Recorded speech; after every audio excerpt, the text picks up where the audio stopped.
So I actually got a hide of leather that particularly the idea was to cut it into more lace that I could sell on our Etsy site.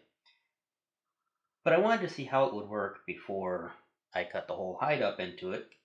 So one of the first steps whenever you're going to cut a whole hide into lace is you take off the shoulder and the belly of the hide because those don't really make as good of lace. And in the case of the shoulder, it's not as much that it doesn't make quite as good a lace, though there are some spots in it that'll stretch more. But it's just that it's an odd shape, and you need to make a nice big lozenge shape out of the hide. So this is actually from the shoulder of the hide. I haven't gotten into the main part of it that's going to make the best lace yet, but I wanted to run through this and play with it and make sure that the lace was going to work out the way that I wanted it to before I cut the whole thing up. So in this case, I'm using an Australian strander tool. It's a lace cutting tool. And I have it set about as wide as it'll go, which is about a 1/2 inch wide. It's a handy little tool that it's got a brass bar here that holds the leather down, and it's adjustable for thickness. It has a injector razor blade held in there that it actually uses to cut with, and you can adjust this fence in and out for the width of your lace. So how it's used is basically you can kind of hold the leather down and just sort of steer it around the edge as you pull on the lace that you're cutting. And you don't want to hold down your main piece.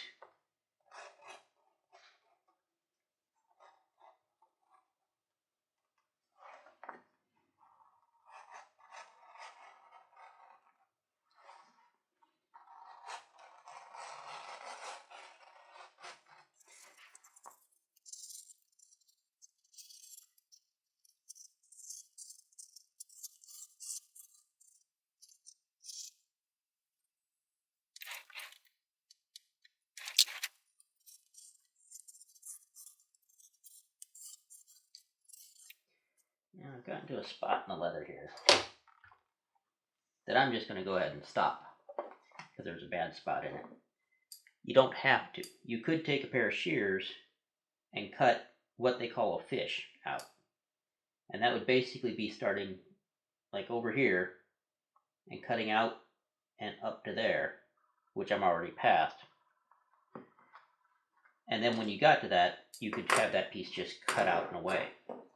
But like I said, I'm just going to go ahead and end it here. So I'm just going to go ahead and cut out and off. But just that little bit of cutting that I did there, I've got about 5 yards of lace. And I could probably get another 5 or so out of that. Now this leather is a finished drum-dyed vegetable tan leather. Finish just means that there is some sort of finish on the surface. Drum-dyed means that they actually rolled it around in a big vat of dye to color it. And of course, vegetable tan leather refers to the type of tanning process. So instead of chrome tan leathers, which are normally soft, which are what you find a lot of finished leathers in, this is actually like I normally use for tooling. It's vegetable tan leather, which makes good lace. The only problem with this hide for lace is that it's rather thick. If I was making this to be like saddle strings or something, this would be useful thickness. But for braiding or a lot of knot tying, this is too thick. So the next step is I'm going to go through this and I'm going to run it through one of those expensive tools that most leather workers don't have called a splitter. And we're going to split it down thinner. Now, this is a splitter. It's actually a small splitter because it's only up to about 4 inches wide. I've never tried to pull anything 4 inches wide through here. It'd take a lot of force to do. It has a very sharp blade that's only sharpened on one bevel. It's flat on the bottom side and it's beveled down here. There's a roller that's underneath that blade. I don't even want to touch it because I don't want to get anywhere near the edge of that blade. That roller is going to be what holds the lace up against it. And then, of course, the blade's going to slice through it. The roller can be raised and lowered by an adjustment that's down here on the bottom. and you can see 2 adjustment screws back here on the back. These you don't need to mess with except when you take the blade off and sharpen it and put it back on or something like that, because these actually adjust where the roller sits underneath of it while you're using it. If you have the roller too far out in front of the blade, then the lace is going to be moving down and it's going to cut through. If you have it too far under the blade, the lace is still going to be moving up after you've started to cut, and it's going to bind against the bottom of the blade, and that's going to keep the lace from being able to be pulled through.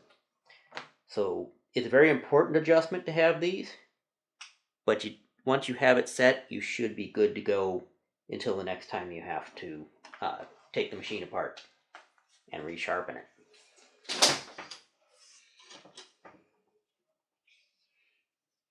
Now you can stretch this lace and pull it straight before you go ahead and split it.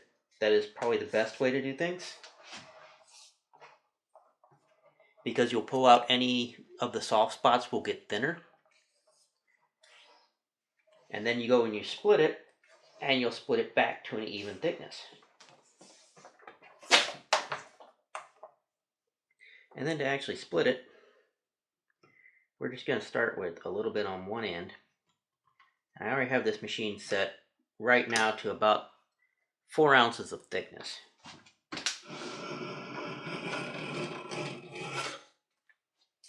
And it's as simple as that. So we went from a 5 to 6 ounce piece of leather to a 4 ounce piece of leather, and this is what split off the back.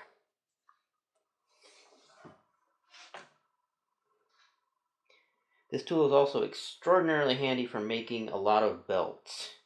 If you're going to make belt blanks of your own, and the part that's going to be folded over where the buckle goes on, you can use this tool to just really quickly skive that piece nice and even. You just set it to the thickness you want it to be, and just push it in like I just did there, and zip, you've got it skived.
And that's the split.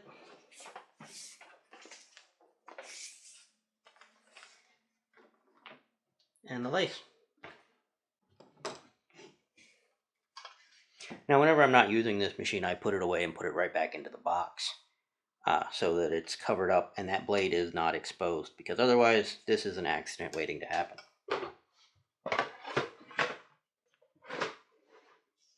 Okay, something I don't necessarily do with every piece of lace, and I am still debating whether I'm going to sell them with this already done or not.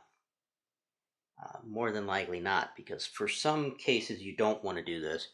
Other cases you want to do it slightly different, is to bevel edges. So in this case, I'm probably going to bevel them because this is something I'm going to use. And I put together kind of this homemade little lace beveling jig. Pretty much all it is a 2x4 that's been cut at a 45-degree angle. It's got holes drilled through, and then lag bolts basically to put it back together. But the lag bolts only screw into this piece. They go through holes that are large enough for them to pass through in this piece. And then right here where that joins, I've got a little strip of just thin, it was from a paint stick. It's just a paint stir stick. It's just something I had laying around, and it's just a little strip to be a fence. And you can see there's a blade, again, little injector razor blade right there. That's pinched between the two pieces of wood that were cut at a 45-degree angle. And then I tightened down these lag screws to hold it in place. And that's going to be what cuts. And this piece will be the fence that the lace works against. And in order to push the lace against it and hold it down, on the back of my horn folder here, this works really well. It's nice and smooth, and I can use that to put pressure, hold it down, and keep my thumb away from that blade all at the same time. And it works pretty well for me. You could make something similar, of course, just by sanding, filing a piece of metal or a piece of wood to do the same general idea. But how it's going to work is push the lace in over against the blade, use that to hold it in place, and just draw it through.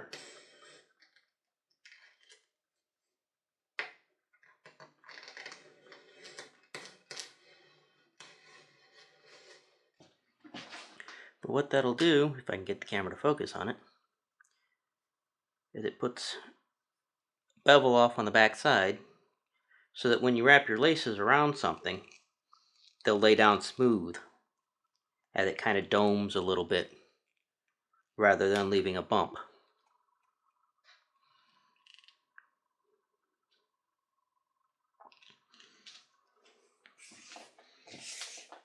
So it's much better for a lot of types of braiding to have it beveled on both sides like that. There are some cases where you want to bevel the back side on one side and the front side on the other.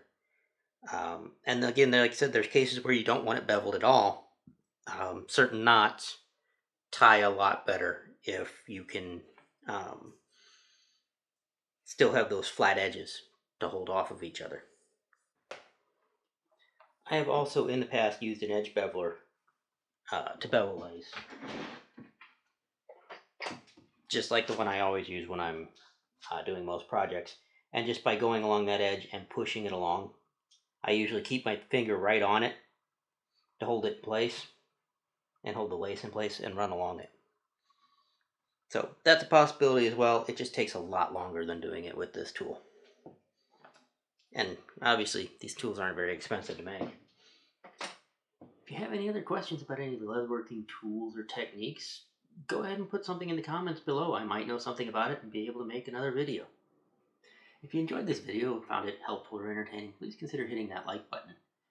And maybe even subscribe to the channel. If you haven't decided yet, there's always watching another video from this channel, and any one of the above will help this channel grow. And thank you for watching.